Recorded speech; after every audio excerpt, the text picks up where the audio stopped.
getting drunk, using marijuana.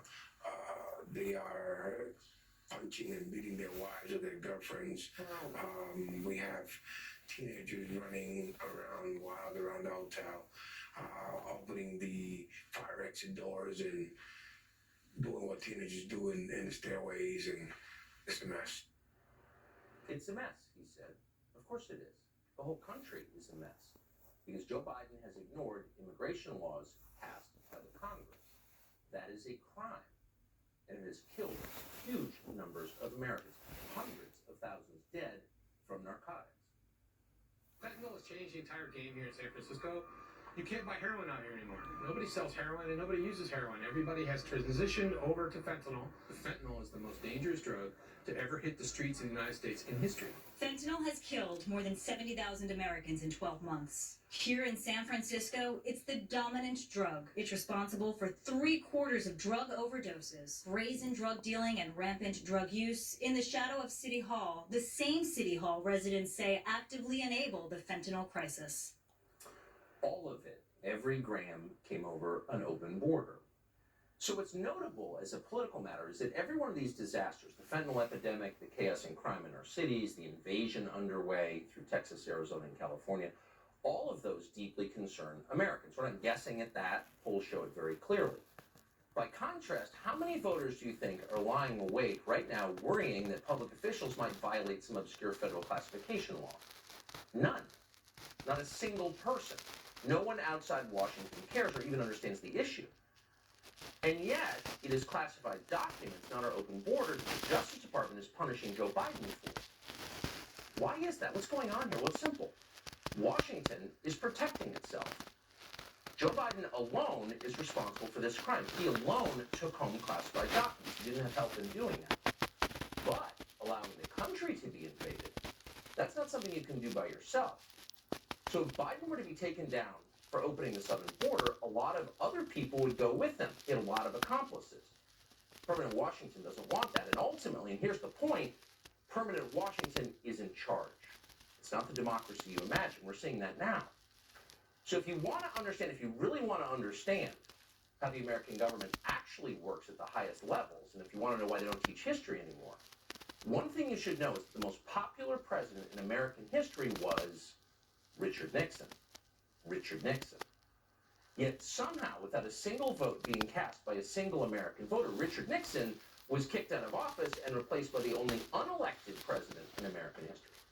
So we went from the most popular president to a president nobody voted for. Wait a minute, you may ask. Why didn't I know that? Wasn't Richard Nixon a criminal? Wasn't he despised by all decent people? No, he wasn't.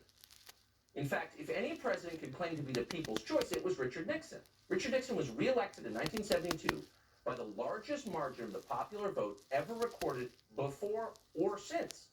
Nixon got 17 million more votes than his opponent.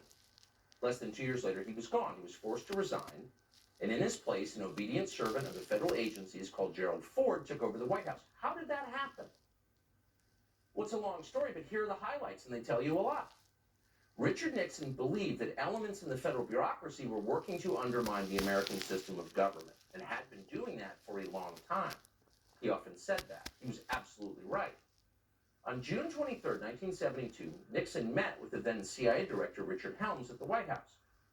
During the conversation, which thankfully was tape recorded, Nixon suggested he knew, quote, who shot John, meaning President John F. Kennedy. Nixon further implied that the CIA was directly involved in Kennedy's assassination, which we now know it was. Helms' telling response? Total silence. But for Nixon, it didn't matter because it was already over. 4 days before, on June 19th, the Washington Post had published the first of many stories about a break-in at the Watergate office building. Unbeknownst to Nixon and unreported by the Washington Post, 4 of the 5 burglars worked for the CIA. The first of many dishonest Watergate stories was written by a 29-year-old Metro reporter called Bob Woodward. Who exactly was Bob Woodward? Well, he wasn't a journalist. Bob Woodward had no background whatsoever in the news business. Instead, Bob Woodward came directly from the classified areas of the federal government. Shortly before Watergate, Woodward was a naval officer at the Pentagon. He had a top secret clearance. He worked regularly with the intel agencies. At times, Woodward was even detailed to the Nixon White House, where he interacted with Richard Nixon's top aides. Soon after leaving the Navy, for reasons that have never been clear, Woodward was hired by the most powerful news outlet in Washington and assigned the biggest story in the country.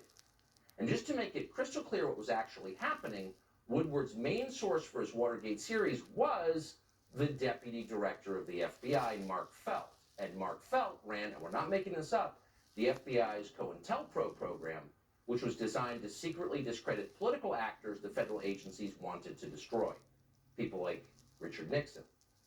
And at the same time, those same agencies were also working to take down Nixon's elected vice president, Spiro Agnew. In the fall of 1973, Agnew was indicted for tax evasion and forced to resign. His replacement was a colorless congressman from Grand Rapids called Gerald Ford.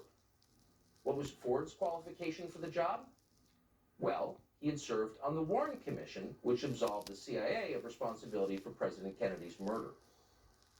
Nixon was strong-armed into accepting Gerald Ford by Democrats in Congress. Quote, "We gave Nixon no choice but Ford," Speaker of the House Carl Albert later boasted.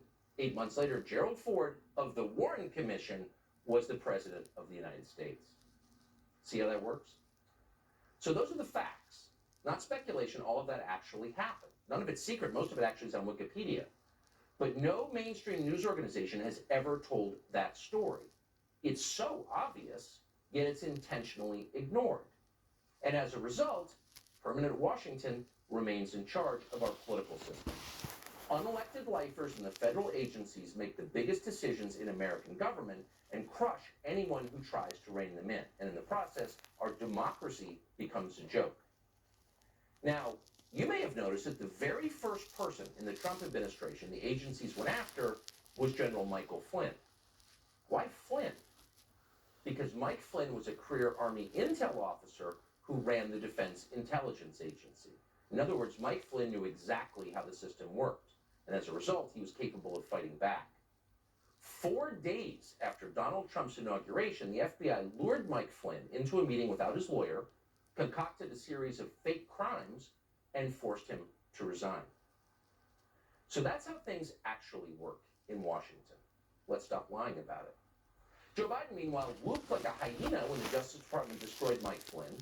So there is, we have to say, a certain perverse justice in watching something very similar happen to Joe Biden himself 6 years later. Joe Biden does not deserve our sympathy. He's being shafted, but don't weep for him. And yet the rest of us do deserve a better system, an actual democracy. When people nobody voted for run everything, you are not living in a free country. Will Kane is the co-host of Fox and Friends